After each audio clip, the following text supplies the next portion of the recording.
her 16th season. And last year they were a 500 ball club, and you mentioned the challenges of finding somebody to score for her. Kelly Graves for the Oregon Ducks in his 9th year. And we are underway. Michigan State wearing gray uniforms today, and the Ducks going with their all blacks. This is the 4th time these two programs have met. Last time was in December of 2018 when Michigan State upset number 3 Oregon. And Shea misses her first shot as we take a look at the Michigan State starting 5. Matilda Eck back in the starting lineup. Not just the scoring, but also a calming leadership presence. Yeah, one of the most experienced players on the floor for Michigan State. Even though she's still young, not only does she have experience with them and in the Big Ten, but internationally as well. And there's no substitute for that. Yeah, she is a sophomore and was playing for Sweden on Thanksgiving Day against Israel back in Stockholm, a game that the Swedes dropped to Israel. And then she got on a plane and took a long way to get here. And there's Che, missing initially, but then getting it in. And this is a player getting a lot of time because Sedona Prince is out for the season, and Kelly Graves is very excited about her future. Well, she's a player that he talked to us a lot about last season, and just her development. Alluded to how much like Tiara McCowan from Mississippi State that she is. And one of the things he mentioned about her this season is she's just much more confident, a much more confident person, not just basketball player. And there she is, number 15. There's confidence, taking it right to the basket. Well, she's going to be a challenge on the interior, not just for Michigan State, but for anybody that they play in the country. Shea playing with the Canadian national team, and Kelly Graves also credited a trip that she took to Guatemala to help build some sports facilities, kind of came out of her shell. And that certainly will help on and off the court. Michigan State still looking for its first points, but they draw a foul. It's going to be key for Michigan State playing against this zone. Oregon coming out really challenging Michigan State to knock down outside shots in the zone. But it's going to be important for Michigan State to find ways to get to the interior. Get some rotation, take open shots. It doesn't have to be the first shot against the zone. Powell fouled Gabby Elliott, who heads to the free throw line.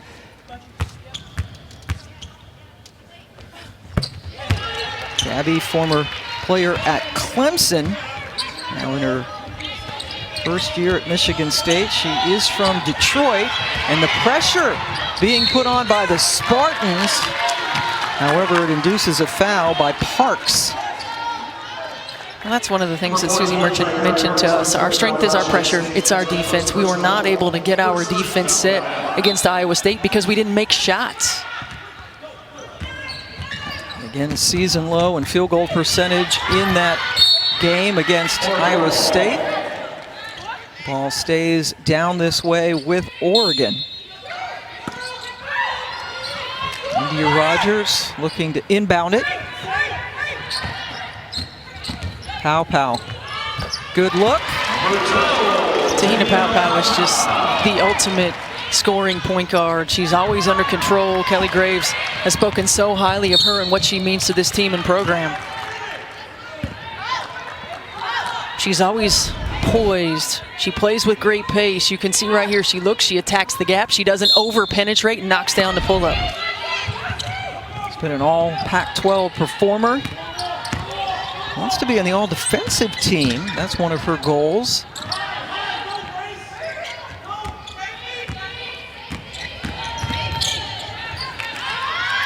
Gets it out for the open look.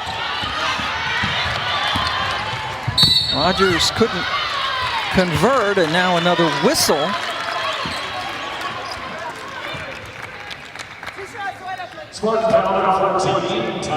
Parks has picked up a couple of quick ones. That could be big at 6'3", as they're going to try to contain Che, who is 6'8", and she steps to the free throw line.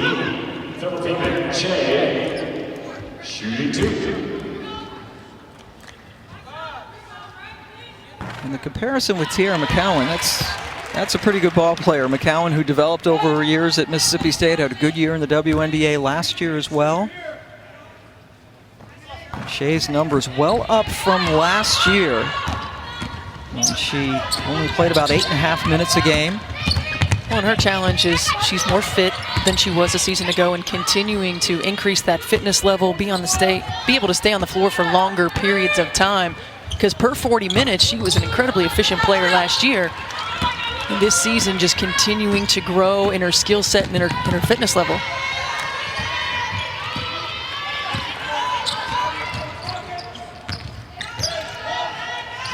Shea calling for it in the post, now guarded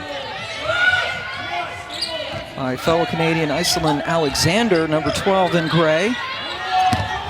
Van Sluten put her arm out and they got her for that, but this number 40, Grace Van Sluten, part of this impressive freshman class. Consistent, tough are two words that Kelly Grave used when describing Grace Van Sluten, and that's just her tremendous defensive effort. I mean, Michigan State likes to switch a lot on the defensive end on on-ball screens, and they certainly have to use their athleticism, their speed to their advantage. And Sluten, as a true freshman, leading the team in scoring, had her first career double-double in the first game of this tournament against North Carolina. And Michigan State stuck on just 2 points. They double it quickly, getting it into Gabby Elliott. And that's really good execution against the zone. Penetrating pass, getting it to the high post, and then when that middle of the zone comes up, finding the cutter. Now we see Eck getting into a little defensive scrum. Quick shot by Gray, and she buries it. One of the true freshmen. This is a team in Oregon that shoots the ball almost 37% from three, and then they turn Michigan State over. So Oregon comes out quickly and effectively, leading 12-4. Michigan State with the timeout. ESPN's exclusive presentation of college basketball is brought to you by Nike. Just do it.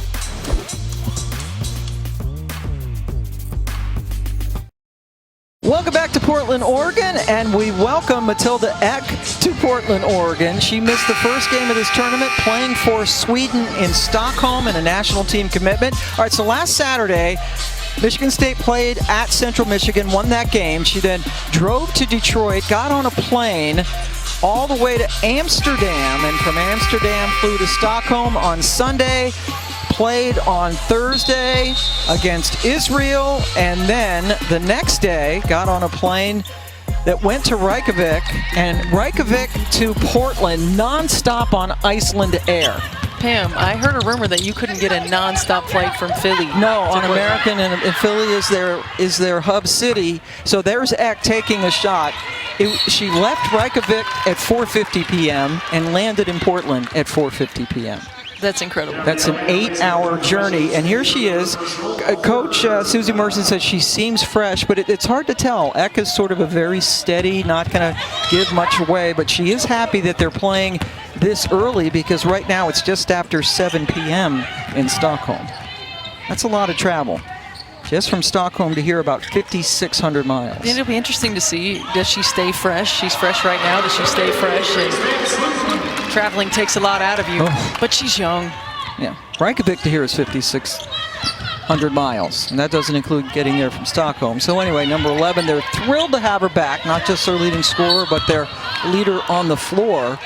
And they are down, though, here by 10, and Susie Merchant talked to us about finding a reliable scorer. Nia Cloud not here anymore. Right. Who is going to be that person? Particularly in the quarter-court. You know, if Michigan State can do what they do best and turn teams over and get out in transition, they'll be fine. But particularly in the quarter-court, who can be that consistent scorer? Who can create for themselves and create for others as well?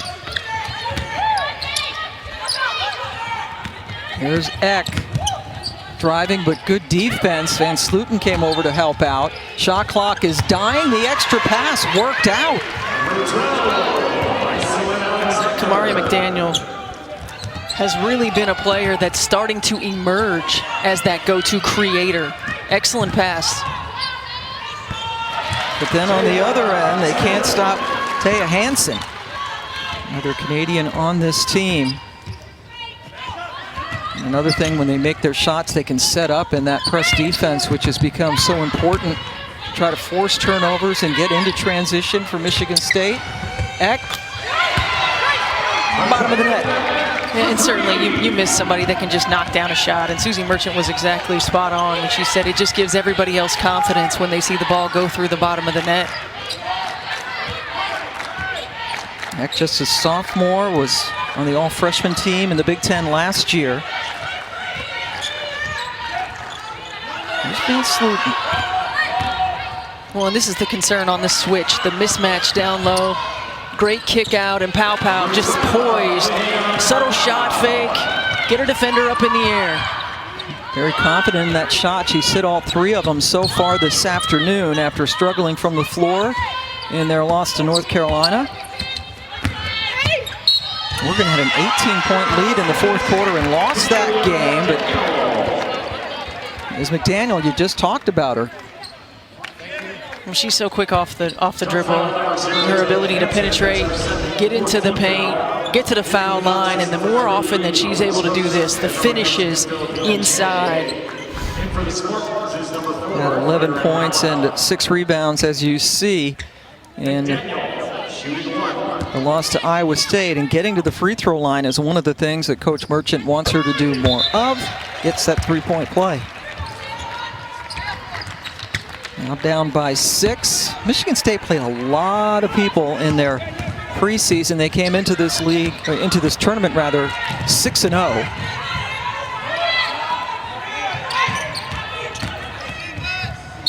Pow continuing to be aggressive offensively. Just her decision making is so good, Pam. You see early, she's not over penetrating, she's taking her pull up. Now, again, the ability to attack, get in that seam, and this time get all the way to the rim, but never seems rushed, is always under control, is always on balance. Gets the 3-point play after the foul on Epp, pardon me. And she's also a player that is really heavily leaned on for her leadership. There's a lot more on her shoulders this year in terms of just being a vocal leader, leading by example every single day, doing things like that. Great box out. Michigan State able to get the offensive rebound. Shea able to get the Eck miss. Oregon's made 6 straight shots, shooting a cool 75% for the game from the floor.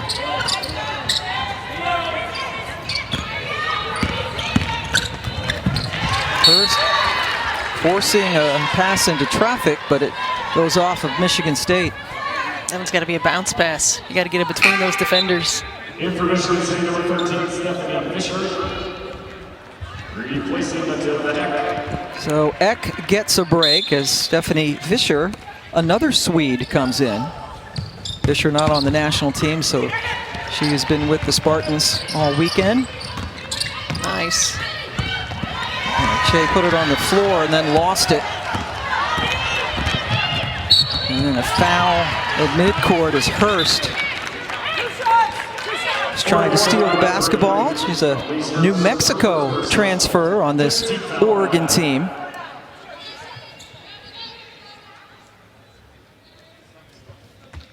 At the line for Michigan State, number 4. This is Theron Pollock, freshman from Grand Rapids.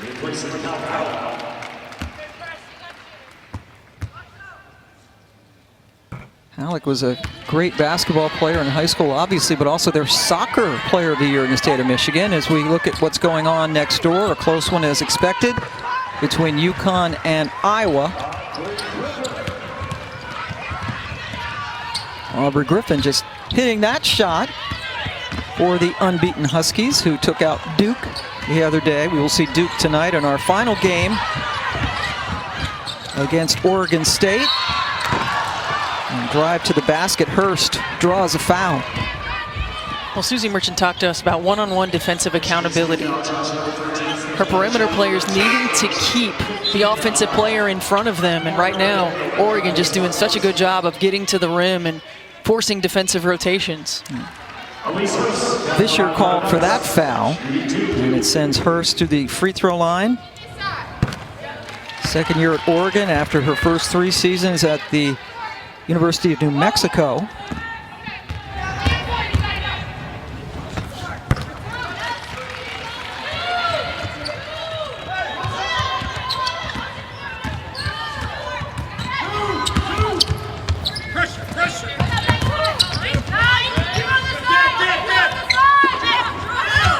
Trying to get it inside, and there's Che using her length.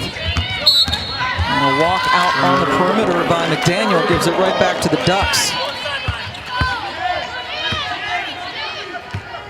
Filipina Che at 6'8" is the tallest Oregon Duck women's basketball player in history. Sedona Prince at 6'7".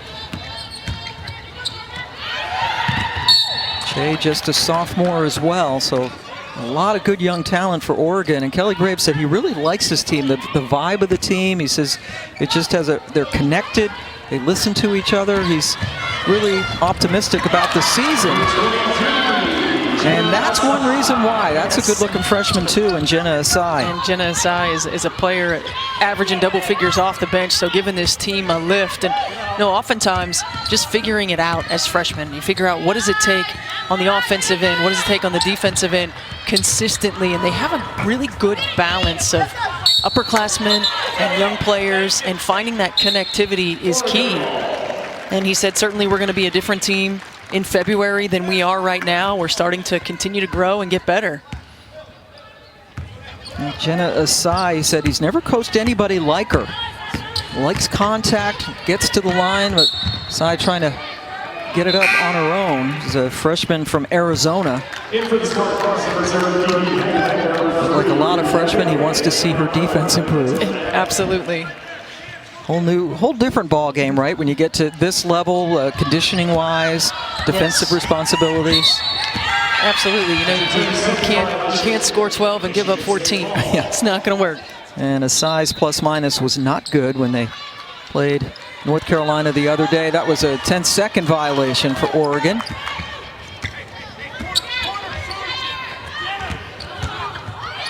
Powell not in the game, so a little bit of trouble getting it over the timeline. And this zone just really continuing to keep Michigan State around the perimeter, and that's exactly what you have to do if you're McDaniel. You got to find the seams, but you got to be able to deliver the pass.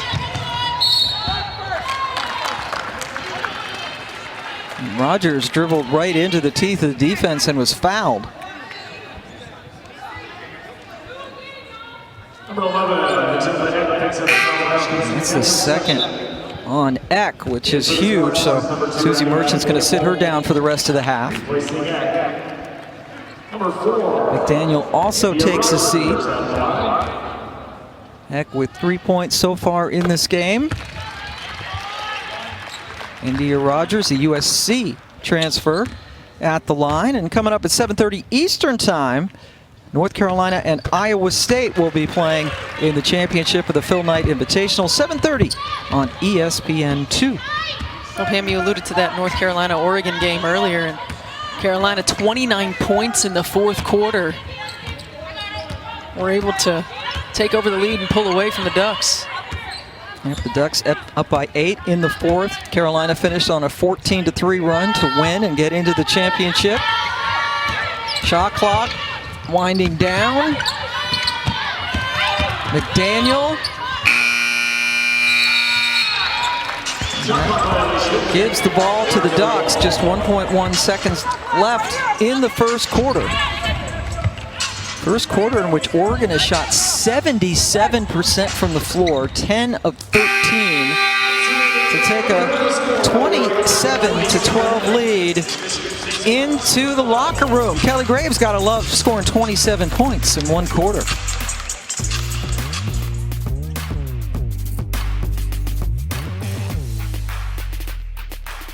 Breaking Michigan State's pressure. You're going to see right here. Certainly you want to look at getting the ball in the middle of the floor against the 2-2-1. And Oregon incredibly patient right here. Taya Hansen makes herself available.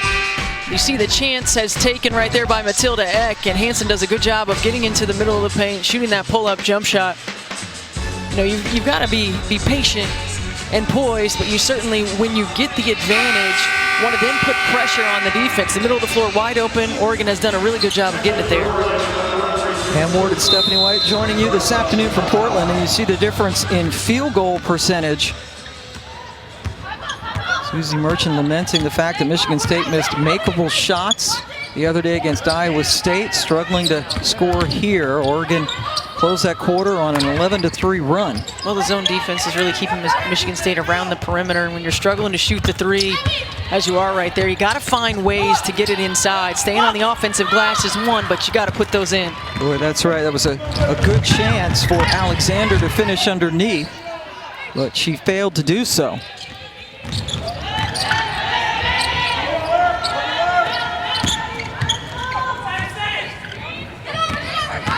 Slutin setting the screen. Rogers with the floater. You can hear the communication.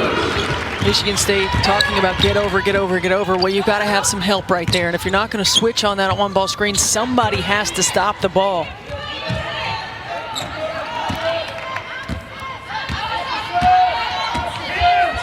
Michigan State is a team that averaged 91 points per game coming into this weekend.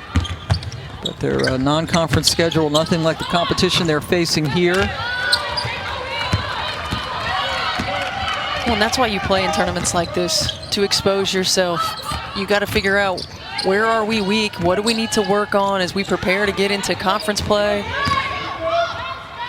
And Slutin has it roll off the rim.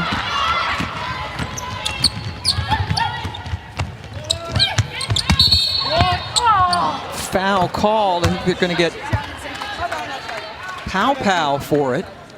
Let's double check. And it is her second. You see Iselin Alexander running in transition. Pow does not beat her to the spot. So now she sits down with a couple of fouls, but a 17-point lead. So a bit more leeway. McDaniel gets it to go. Maria McDaniel's having a lot of pressure on her right now to create shots. Michigan State early in the first quarter had a couple of possessions where they had a flasher to the high post, and that's what you have to do. Player movement just as much as ball movement. Joyner with the block on Che. And then McDaniel a little bit out of control, but right there to pick it up and put it in. Alexander. Alexander getting a lot more playing time than last year, where she scored only 38 total points. Is well over that. 8 games in, and timeout has been taken. Lead down to 13 here in Portland.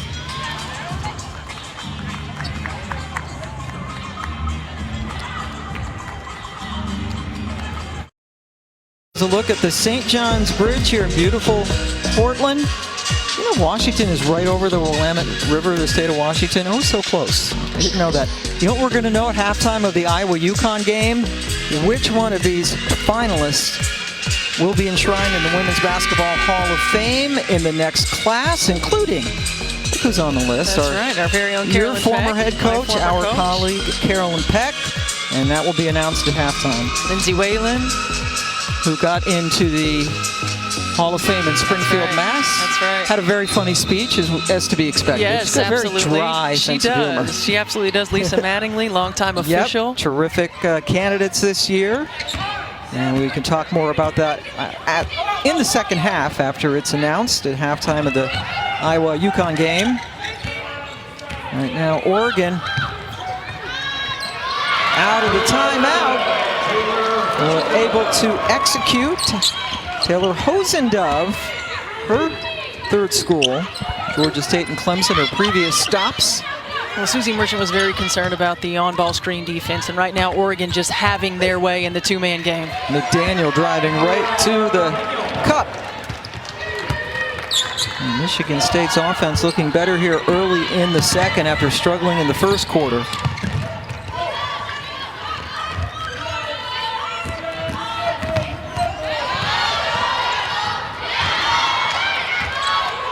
There's Isai over to the fellow freshman, Van Sluten. Remember, Pow's on the bench with a couple of personal fouls.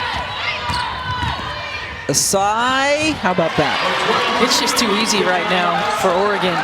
You know, if you're Susie Merchant and you're Michigan State, you've got to find a way to close down those driving lanes, whether it's making a different adjustment on the on-ball screen, but one-on-one perimeter defense, you've got to be able to contain the ball. Oregon continuing to shoot really well at 72% on the game from the floor. Block from behind. Michigan State hangs on to it. And now Matilda Eck coming back in with 2 personal fouls. I don't think you have a choice if you're Susie Merchant. You've got to find another shot maker, somebody on the floor, and that's Matilda Eck. She's just got to be smart on the defensive end.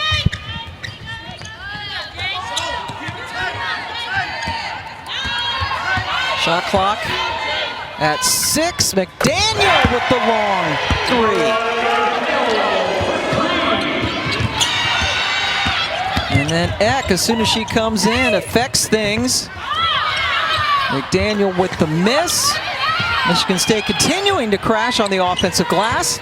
Eck left wide open and buries it. Well, Michigan State's doing a really good job on the offensive glass. Give yourself opportunities and being able to convert, and then this is what they do best. Yep, they able to set up that press after the make, and that's 5 quick points. Eck with the 3, McDaniel with the 2. And the lead is now down into single digits. Timeout.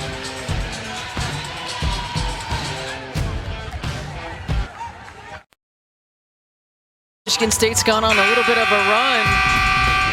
They got it done with their pressure. Offensive rebound leads to a 3-point shot, and then able to set their defense active in the press, turning Oregon over and converting on the other end. And this is what Michigan State wants to do. They want to be able to get in the open floor. They want to make sure that the pace and tempo is high.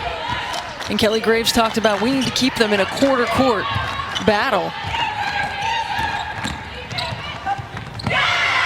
It's an 8-0 Michigan State run. Pow back on the floor. That run happened with her on the bench. Matilda Eck, what jet lag. And I love that, because you think of Matilda Eck as a 3-point shooter only. She knocked down a couple of them early, and that time attacks the bucket with the strong finish. Now a 10-0 Spartan run. Got the switch. You got to be able to get the ball inside to Van Sluten. Finally, the run ends with the 3 by Rogers. Oregon had led by as many as 17 points in this game. McDaniel feeling confident now. I was going to say, that's one of those shots that's the good shot. Okay. But she's feeling it. Yep. She's feeling it right now. She's confident offensively. But the answer on the other end by Rogers. Well, Michigan State makes that run. Tahina Pow comes back in with her 2 fouls and finds India Rogers. Daniel with another shot. This one fell short. And Oregon looks like a different team when Pow's out there on the floor. Here's a giveaway. Eck left it short. Had it taken away by Pow. 2-on-2. Pow out of the corner of her eye. Saw Hosendove coming down the floor. And that's the difference. You said they look like a different team. She slowed up. She saw her big run in the lane. She didn't over-penetrate. She waited on her. She saw her out of the corner of the eye, and she delivered the pass on time and on target. I mean, this is a subtle thing, but this is the experience of a true point guard. Getting in transition, you see the lane. Look at right there, just the slight slow up to allow Hosendove to get in position and drops a perfect pass. So Oregon answering with a run of their own to get the lead back up into double digits. Pow 9 points. She has not missed a shot today. Also has 3 assists. So in the building next door, Iowa, which trailed early, is now up 38-30. Azzi Fudd has been struggling, just 2 points. How about Caitlin? She got more than 2? She's got more than 2. 17 points, 2 assists, 2 steals. Expected that one to be quite a game Leah Edwards continues to be on her tear, almost a double-double in the first half. She scored another bucket for UConn. And she has made great strides since last season. Daniel continues to fire away. Oregon's made its last 3 shots after Michigan State closed to within 8, but a giveaway as Hurst drove into the lane. And then on the other end in transition, Elliott.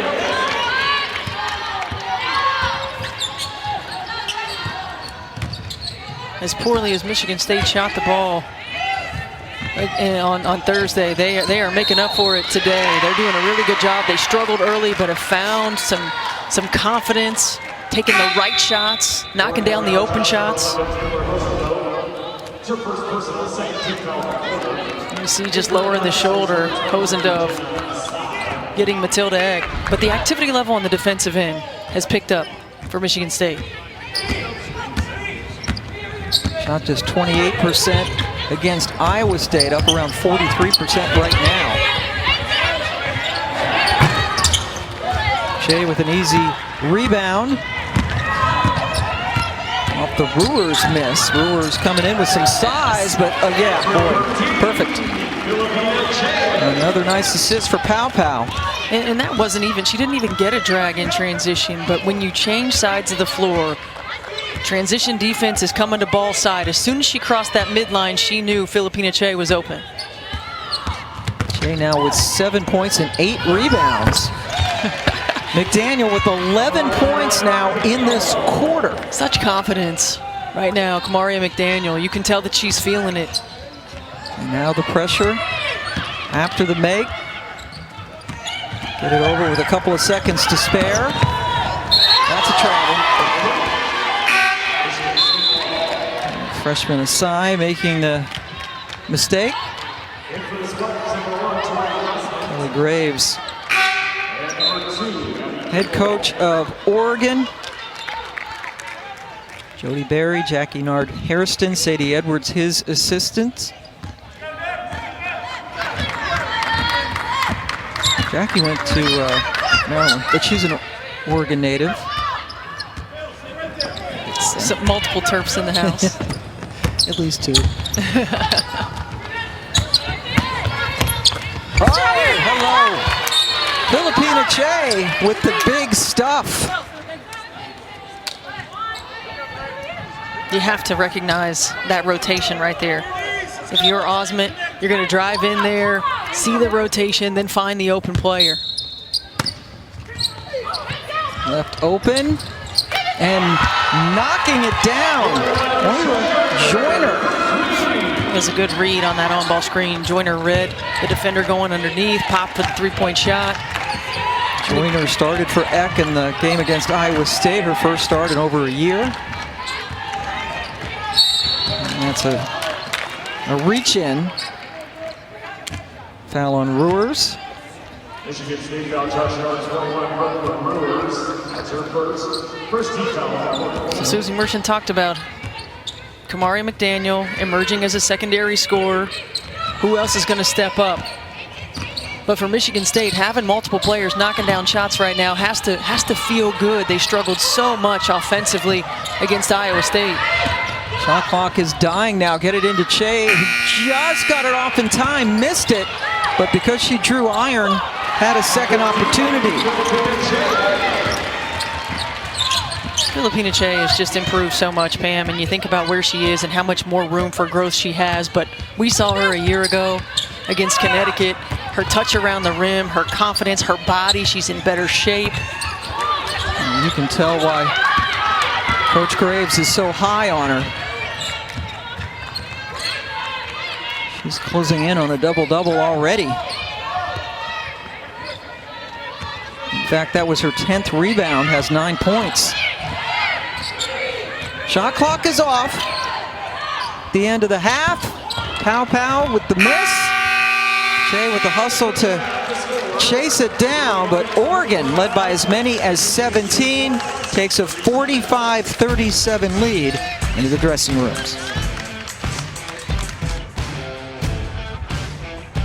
ESPN's exclusive press. Skip on over there to see the Boilers play Duke. Yes, I am. Matt Painter continuing to do an outstanding job.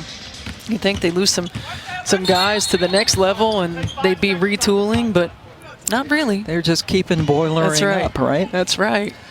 But right now, they're playing for third place in the Phil Knight Invitational, the other of the two tournaments here in Portland. First time the women have been playing in Portland in any of the Phil Knight tournaments. Oregon in the black. Van Sluten with the miss. One of the very promising freshmen on Kelly Graves' team. Gets the rebound. And then brings it up all by herself.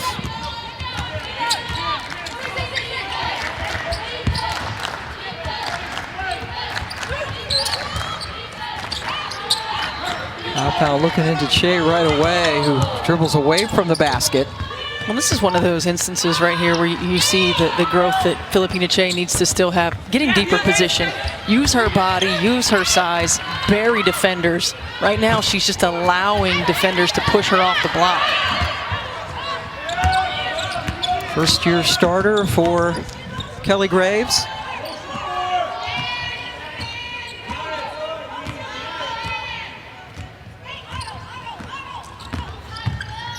McDaniel, nice. And then Che with the foul. Well, here's an example of what we're talking about with Filipina Che and just her continued growth process. So right now, inside, right there, she has an opportunity to seal Alexander and really bury her.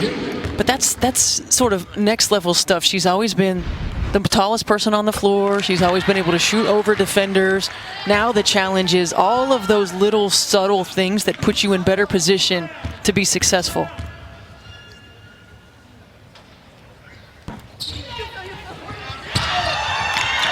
Alexander missing at the free throw line, but Michigan State was able to convert off the, or so Joyner, pardon me, at the free throw line. The Michigan State able to convert. Michigan State's been relentless on the offensive glass, keeping themselves in it with second chance opportunities. Joyner getting that bucket after the free throw. Miss by Alexander. McDaniel hounded a bit by Rogers, slowed her down.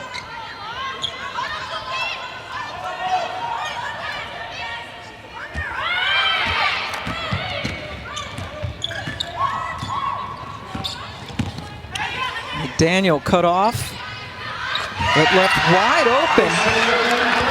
Iceland Alexander.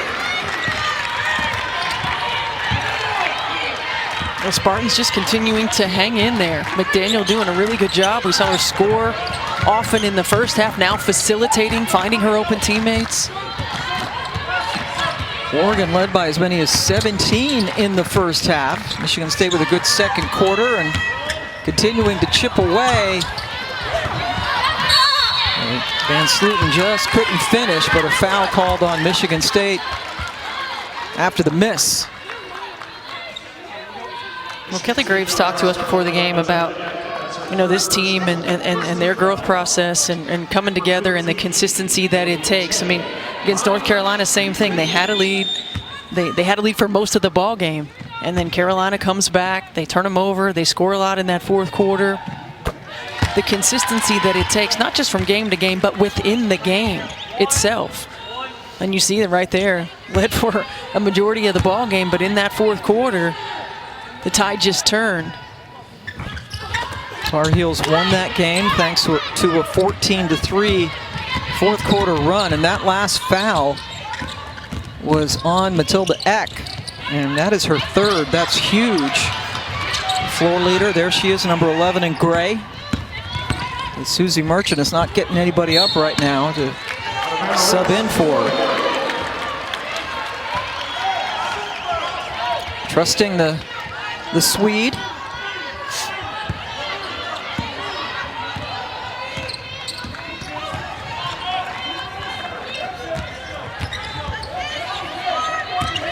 And Sluten got it over with about a second to spare. Well, and that's what the 2-2-1 press is designed to do. Not necessarily turn you over, but take time off the clock so you don't have to guard as long in the quarter court. Good help by Alexander. Shot clock winding down, but Rogers gets a three. And notice how many drives and paint touches there were on that possession for Oregon. You've got a paint touch on a post entry. You've got a baseline drive. And then instead of settling for the three, Pow Pow another drive to get an even better three-point opportunity for Rogers. Good defense. Chai gives herself a hand. Helped out.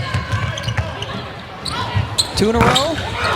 Rimmed out. By the way, that bucket we just saw from Oregon, the three, was their first field goal of the second half. And Rogers with 13 points, but she didn't score in the first quarter, so she got hot. And Michigan State continuing to put the pressure. Iceline Alexander came off the bench in the first half and got the starting nod in the second. Her production has been big. Got 9 points.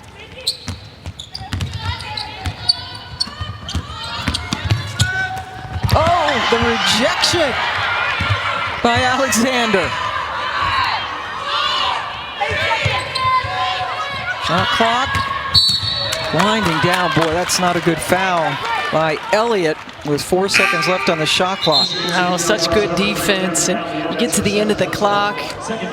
You want to force Oregon to take a contested jumper, but instead bail them out with a foul. Second one on Elliott. Eck, who has 3, sits down for Michigan State. Elliott comes out as well. Tori Osment coming in.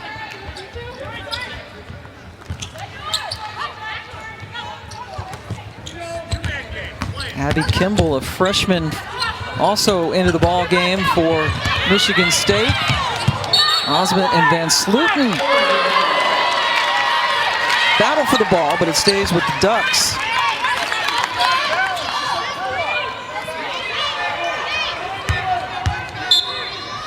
Osment missed last season with the torn ACL, working her way back for Michigan State, and that was nice by Chance Gray. Second highest recruit ever at Oregon. Alexander beats fellow Canadian Che. Do you know who's the highest recruit for Oregon ever? I would have Gray to was say second. Potentially somebody who's an incredible pro right now in Sabrina Ionescu. And now on the staff, they continuing to work hard. She'll shoot free throws when we come back. ESPN's exclusive presentation of college basketball is brought to you by Lowe's. It's the best place to get everything you need for the holidays. Oregon Ducks continue to put pressure on the Michigan State defense, and we're going to count the number of paint touches. 1 right there by Van Sluten. And then we get a secondary paint touch right there by India Rogers, and a third by Pow Pow, but we freeze it right here. Look at how many players collapse inside. All 5 Michigan State defenders are in the paint because of rotation, and that gives a wide open three-point shot for India Rogers. And now Michigan State has done a much better job of containing paint points in the second half, but because they're constantly in rotation, Oregon getting wide open jumpers.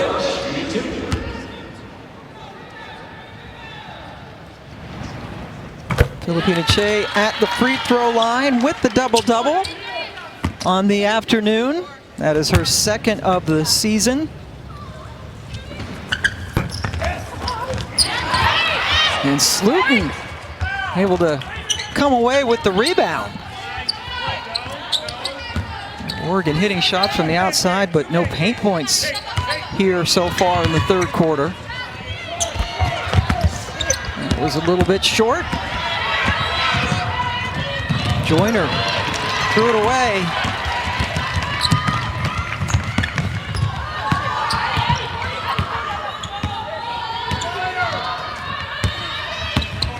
And Sluten turned the corner. Alexander was able to get in the way, but Van Sluten scored anyway. Well, Van Sluten has had multiple opportunities at the rim and hadn't been able to convert. That's a good sign for her. Get some confidence now. I know Kelly Graves talked about that's one of the things he wants to see her improve on is finishing around the rim. First paint points of the quarter for Oregon. Long three, drilled by Kimball. Susie Merchant talked about Abby Kimball. She said she's 0 for on the season, but she is a three-point shooter. It doesn't phase her. We've got to find a way to get our shot makers more time on the floor, and they're doing that here today. And she said Kimball has no conscience, and she's fine with that. She likes that she comes out and fires away. Kid coming back after a little bout of mono. Rogers doesn't get the spin. Good box out by Alexander on Shea.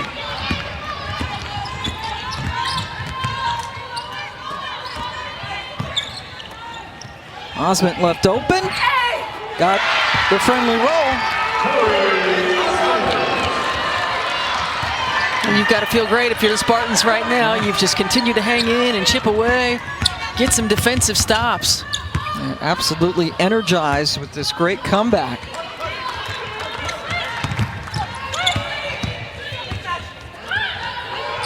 Pow, that looked good coming off her hands. And that's big. I mean, and that's just the poise, the composure, the big-time players making plays. Tahina Pow. I mean, Pam, don't forget, Tahina Pow went to the same high school as Kelsey Plum and Candace Wiggins. And her high school coach saying she's the best of all three of them. Come on. What an incredible compliment that is. Wow. Pow with the three. It's a 7-point advantage for the Ducks.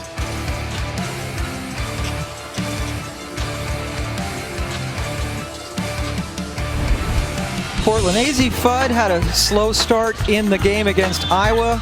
She's heated up. 16 points in the third quarter, 6 for 6 from the floor. You're not going to keep her down for long, and you certainly expected her to get a lot of touches early to get going, and she has. Caitlin Clark, on the other hand, has not scored in the third quarter. The Moda Center right next door from where we are at the Veterans Memorial Coliseum. Sparty down 7 to Oregon. Pam Ward and Stephanie White joining you from Portland. This is the championship of the Phil Knight Invitational. That's the Phil Knight. This is the third place game, in the Phil Knight Invitational. The championship in the Phil Knight Legacy is next door. Nika Mule with 10 assists now for UConn. Gina Auriemma loves her. I think she's going to be a fan favorite of a lot of, I would say, fans in the country, not just UConn fans who like hard-nosed, true point guards.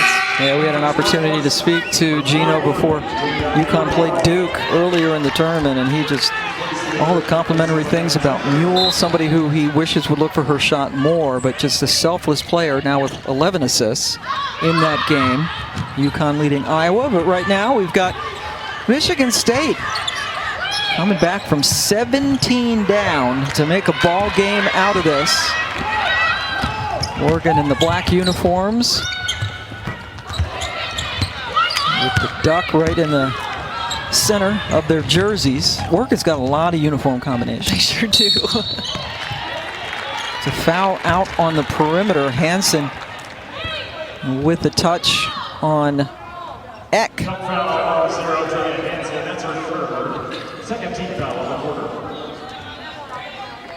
And Matilda Eck missed the game against Iowa State with national team responsibilities for Sweden. Big leader, leading scorer on this team as well. McDaniel using the baseline. A great take by McDaniel. Just when you think she's going to take that three-point shot, she attacks with a secondary drive. And Slutin with a big step through, drew the foul, and hit it. I would expect Grace Van Sluten to get going a little bit in the second half. She had a slow first half. She gets a lot of touches. She utilizes her body on the interior. Kelly Graves talking to her about being a better finisher, going off of 2 feet, staying strong, finishing over the top of defenders. Now on A-Rup, 3-point play by Van Sluten, who only had 2 points in that first half, averaging about 13 a game.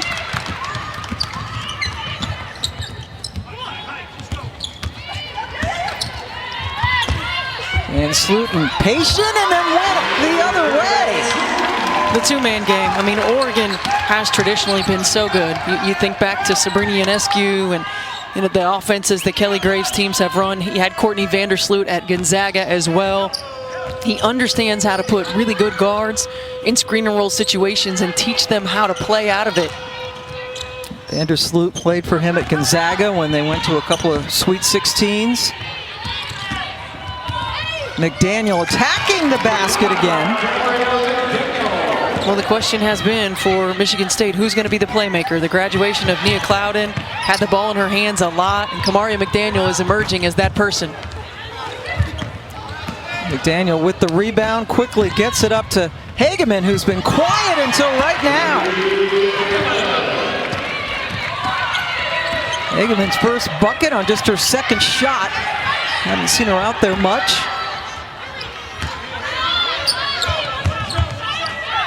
About 3 seconds of difference between the two clocks. And that's a heads-up play. Elise Hurst right there looks, she's a senior, she gets it, she looked at the clock, she had an open three, but knew time and score. We want to get the last shot of this quarter. Now Powell picks up her dribble, tried to get it into Van Slooten, who couldn't handle it. Just over 4 seconds left for Michigan State. Alexander and Joyner coming in for the Spartans. And a teaching moment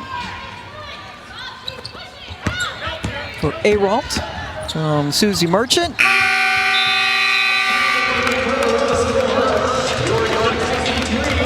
Third quarter in the books, 63-57, Oregon with the lead. Terrific weekend of basketball on the men's side. Duke and Purdue coming up on ABC. Steph White will be there in person.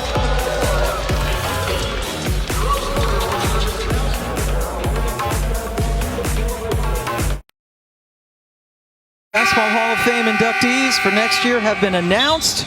All of them very deserving. Lisa Mattingly, a longtime official, Basil Lopiano, Lindsay Whalen, and our own Carolyn Peck going into the Women's Basketball Hall of Fame in Knoxville. And Carolyn, a good friend of ours, colleague, and your former coach. Congrats, Carolyn. Congratulations to Carolyn. Certainly deserves it. She's been a great ambassador for women's basketball. Was an outstanding head coach to play for. Won a national championship with her as the point guard in 1999 at Purdue. And she's from East Tennessee, so Jefferson City, Tennessee. It. So I'm sure there's going to be a whole lot of Pecks in the crowd when she is inducted in the Hall of Fame. So way to go, Kappa. We're very happy for you and well deserved for that entire class.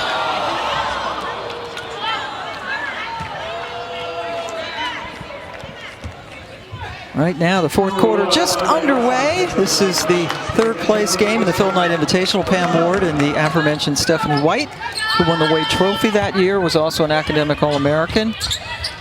That's a pretty good year for you. It was a great national year. championship. Yes.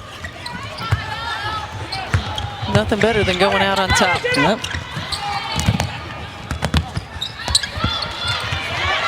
And Michigan State, got to give them a lot of credit. Osment with the miss, rebound corralled by Oregon as they were down 15 after the first quarter. Lost to Iowa State in the first game of this tournament, but continuing to hang in there. And Hurst hurts them with the three. Well, the difference in this second half for Oregon, the first half they get a lot of interior paint points. The second half they're getting to the paint. Michigan State is collapsing and they're knocking down those open shots on the pitches, making great decisions. And Kamaria McDaniel continues to stay hot. 23 points right now for her. By far her highest scoring game of the season. This is her third school. Went to Penn State and then Baylor, and now finishing up in her home state of Michigan. Well, just a really good look, and you can see no hesitation, much different than we saw on Thursday. The confidence that Michigan State is playing with offensively, the way the ball is moving, decision-making. Kamaria McDaniel has the ball in her hands a lot and is making the right plays. They have been behind the whole time, but only down by 4. have outscored Oregon in the last 2 quarters, and so far here in the 4th, since they were down after 1, down big after 1. Eck. And that's Matilda Eck's first shot of the second half. They've got to find ways to get her more touches. That'll work. Sure will. And the Spartans continue to be really good on the offensive glass, giving themselves second opportunities. And it's just a 2-point ball game. Oregon has led since the opening tip. Shea, good positioning, but it also helps to be 6'8". Well, and that shot right there is just as good as an assist, because as long as you get it off of the backboard, when you force that rotation, Filipina Shea is going to get that offensive board. Shea now with 13 points and 14 rebounds. Goodness. Daniel might be the hottest player in Portland right now, and there's a lot of players in Portland between the men's and the women's tournaments. Eck with the pick and the steal. Timeout. Michigan State has come all the way back from 17 points down to tie it. Well, they've been active and aggressive on the defensive end. They've made shots, so it's allowed them to set their pressure, create some turnovers, and convert on the other end. And you see Matilda Eck getting in the passing lane. And easy, too. Sparty's coming back.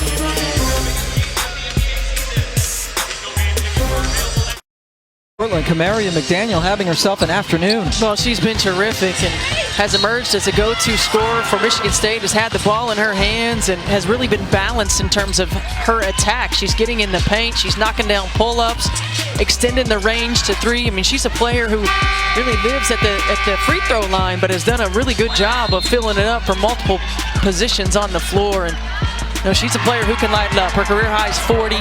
You mentioned she played at Penn State and at Baylor and has found her home back here, ending her career at Michigan State. She is from Inkster, Michigan, but out of the timeout. Good response by Rogers. Kelly Graves is so good at those after timeout situations, really getting his team to execute and coming out in a different look, deciding to trap McDaniel there. Just got to be disciplined in that trap. Second foul on Filipina Shea, who has a new career high in rebounds this afternoon. Shea has pulled down 14 rebounds to go along with her 13 points.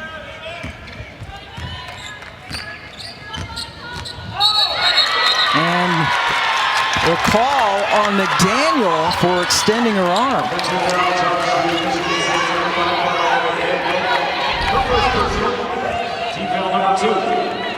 Well, just a good job by Elise Hurst of just getting in position, of taking the contact. And that's another veteran move, right? To sell it like that. Hurst misses on the other end. Van Sluten gives him a second opportunity. Rogers needs no time. Back-to-back threes for Rogers. Rogers is shooting the 3, 54% coming into this game, so you certainly have to be there on the catch. She has that quick release. Rogers having a terrific game on the other end. There's Eck. Rogers with 19 points. That's a new season high for her. We just saw her hit back-to-back threes for the Ducks. It's a game that started at 10 a.m. local time. That's early for you college kids, right, to get up and play a game? Sure is. That's early wake-up call.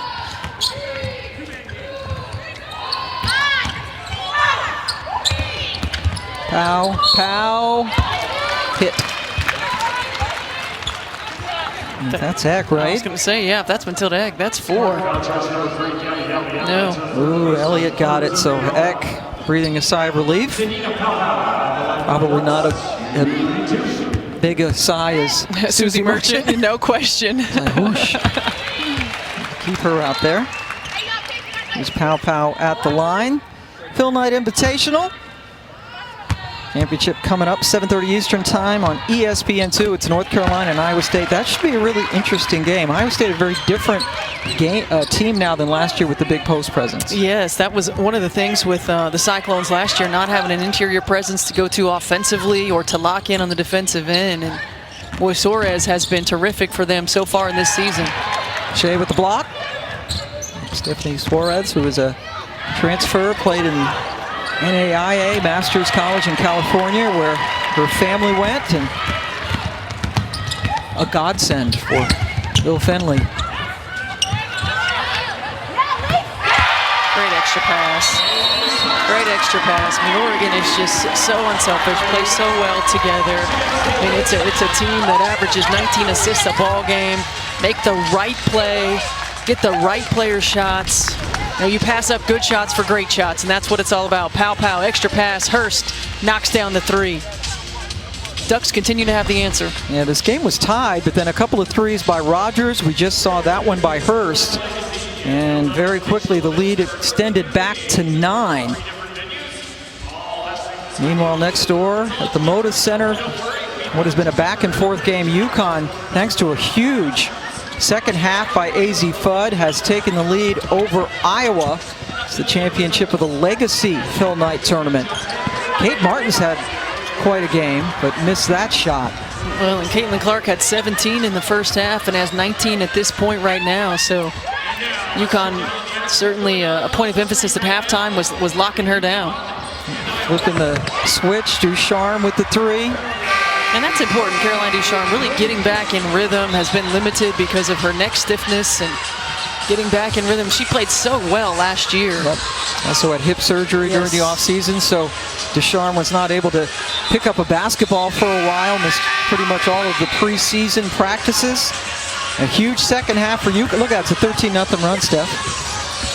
You see Nika Mule has the check on Caitlin Clark and just continues to struggle from the floor in the second half. So that's the switch, right? In the first half, Clark had 17, Fudd had 2, and that has flipped, and so has the lead. Well, meanwhile, here at the Veterans Memorial Coliseum, next door to the spiffy Moda Center, we've got Oregon on a nice run to take a 9-point advantage over Michigan State. This is the third-place game in the Phil Knight Invitational.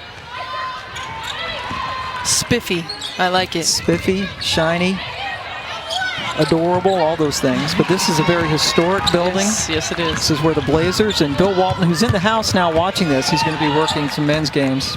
He's got some great memories here. Che, stop back.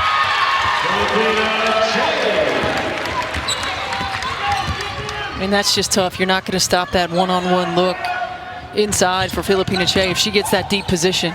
15 and 15 for the Canadian. And another one. Iselin Alexander scores on the other end. And Kamari McDaniel continues to be a playmaker. 4 minutes to go in this game. So Michigan State's got to take something very positive away from this game, even if they don't come back to win, right? Especially after what happened in day one. No question. I think you have to be happy if you're Susie Merchant with the way that this team has responded. And Matilda Eck right there getting position for the offensive foul. You know, really struggled against Iowa State and just could not knock down a shot, couldn't get stops, and to come out and respond as they did or have today, particularly on the offensive end of the floor, is a good sign. Oregon heating up, though, now hitting 8 of the last 10 on a 13-4 run. A game that had been tied, and the Spartans throw it away. Well, we've talked about Filipina Che and really looking to get that interior position. That time does a good job of doing her work early. You see the nice subtle post move inside. Pam, I mean, this is a player who, if she continues on this path of development, will be unstoppable. Will just dominate on the interior. And remember, folks, she's 6'8", lost the ball that time.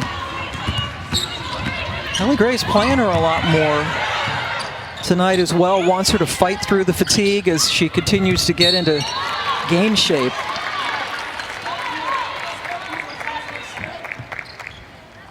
You do off-season conditioning, but when you start playing games, is it still different? Does it still take you a while to get your legs, do you think, in the season? It does take a while. It takes a while to get in game shape, particularly you think, post players are running rim to rim all the time. Che is a player who didn't get a lot of minutes a season ago, who was a part of the Canadian national team this summer, didn't get a lot of game reps, but so many practice reps. And there is just no substitute for the experience that can give you. Yeah, Kelly Graves, when we talked to him right before the game, very excited about, they call her Philly, Filipina Che, and what she will do. Remember, just a sophomore. Likened her to Tiara McCowan, who is a terrific player.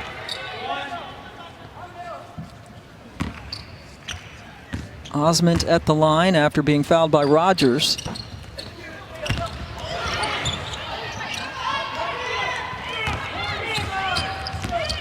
Now inside, 3 minutes to go. Michigan State going to wait and fly home with the men's team later tonight to get home to Lansing.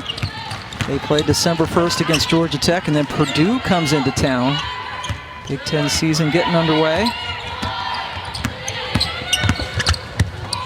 Pow with the pass. Eck coming up with the rebound.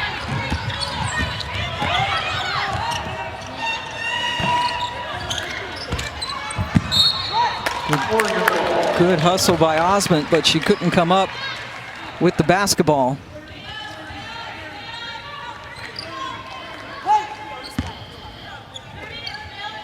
There's Bill Walden in the house.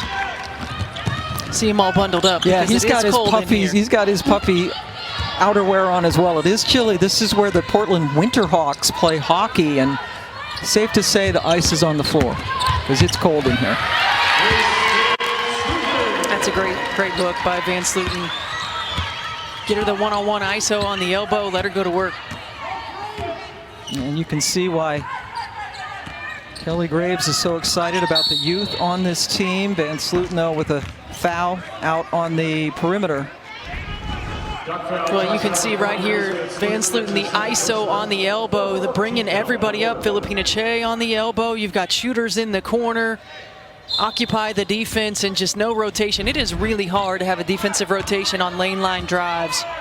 And just good recognition and great execution. McDaniel.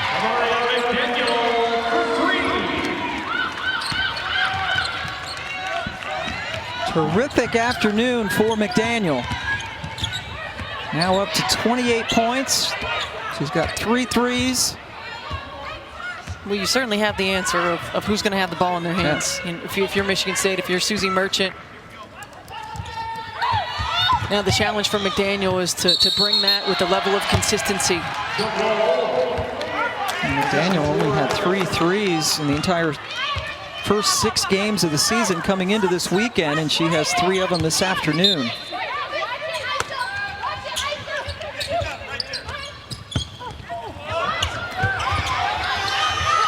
Che and Alexander get mixed up. And Oregon hangs on to it. Che continuing to hustle and be enthusiastic. 1:02 to go. And they're going to look at this play and make sure it did, in fact, go off of Michigan State as the call was on the floor.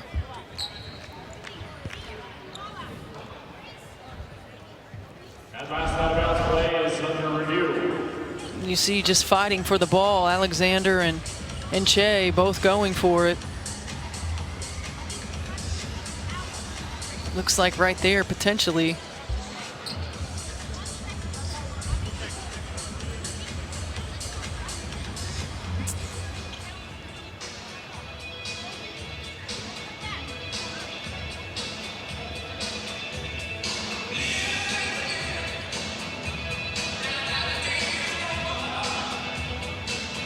Oh, she didn't touch it at the end, so that's going to be a tough one.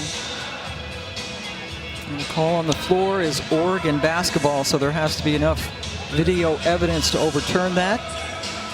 Yep, it looks like it could have gone off of her arm, Iceline Alexander's arm anyway. Nicole Murray, Brian Hall, Tyler Trimble are officials. And Filipina Che right away. Yeah, you like that, call. right? Yes. Yep. I like it. Oregon going to go home for a nice homestand after this tournament. They don't go on the road again until December 20th.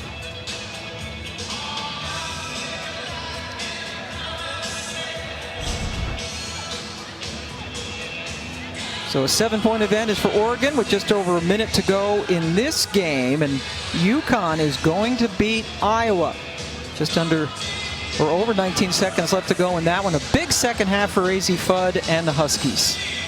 Well, UConn has played a challenging schedule. And again, in the absence of Paige Beckers, Ice Brady, and now Dorka Juhas, who is out because of a broken thumb, and have now defeated 3 top 10 teams. And looking like a national championship contender. Every year they seem to lose players. Ice Brady, a very highly touted freshman, also out for the year. You mentioned Juhas out for at least a little while with a broken thumb. No Paige Beckers all season. They did a great job on Clark in the second half, and AZ Fudd did AZ Fudd things in the second half, and they win it. And they win it. And you're right, it's just multiple players stepping up. Collectively, the interior presence that Aaliyah Edwards is bringing, another double-double, 20 and 13, and 6 assists to go along with that. I mean, we're seeing Aaliyah Edwards' improvement right before our eyes. When you get opportunity, you take advantage of it. Another Canadian with good post presence. Alexander and Shea, and after all that time, it stays with Oregon. They only have a second to shoot. Did not turn out to be a time-efficient review. It did not, no. But anyway, we got to take a peek next door. Yeah, we so got to put a capper on that big UConn win. So many big games for them out of conference. They got South Carolina again during the regular season. Tennessee, Maryland, and they go into the Big East again as heavy favorites. A lot more basketball to come, and all these venues, 3 different venues being used across Portland on the men's and women's side. Going to be a good win here for Oregon. Shea with a terrific afternoon. Career high 15 rebounds to go along with the 15 points. Potentially an offensive and defensive substitution right here. Filipina Che is not a great free throw shooter. 3 of 6 from the line this afternoon. That's a nice graphic and a nice line for the sophomore. So here's Van Slooten, another freshman. We're the #2 recruiting class according to ESPN, and they're our recruiting gurus.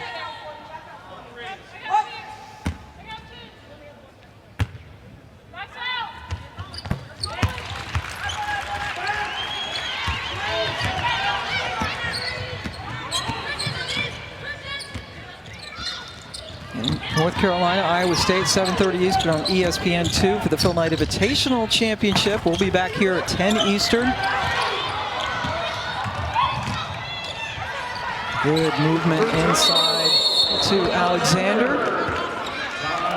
We have Duke and Oregon State to cap things off tonight. Men's basketball on the way as well, including Purdue and Duke. Just a terrific weekend in these Phil Knight tournaments.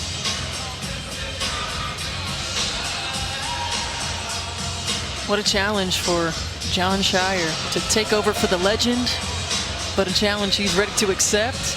Young team. It's going to be fun in Oregon as these players continue to develop. Susie Merchant's club fighting back from being 17 down to tie this before ultimately losing. And look at some of these. Just some great non-conference games early on. Yeah, they really are. I mean, South Carolina obviously playing like a team that they could repeat for a national championship. UCLA, and the emergence, get healthy. Charisma Osborne's playing terrific, and Corey Close's team is playing great. And Ohio Colorado State Buckeyes start off the season beating Tennessee and have continued to look every bit of a top 5 team. So looking forward to that matchup. And Indiana, Carolina, I mean, you just look at the ranked ones down the stretch. But I'm excited to see that Indiana-North Carolina game, too. I think that what Terry Moore is doing, what Courtney is doing at North Carolina, too, it's just outstanding. And we have a pretty good one on Thursday in Iowa City. We do. We do. NC State at Iowa. See the Hawkeyes, see how they bounce back. So, terrific basketball all across the board. McDaniel has a reason to smile. She's had a great offensive night or afternoon, morning, I have no idea. 28 points for her. New season high. Michigan State's going to lose, but again, they came back and never gave up after getting down 15 after 1 quarter of play. This is a team in Michigan State a season ago was decimated with injuries. Now they've got the bodies and finding the rotations, finding consistency is going to be key for Susie Merchant's ball club. But if you're Oregon and you're Kelly Graves, you got to feel good about the way that your team came to play today, and certainly continuing to blend this veteran backcourt with a young front court.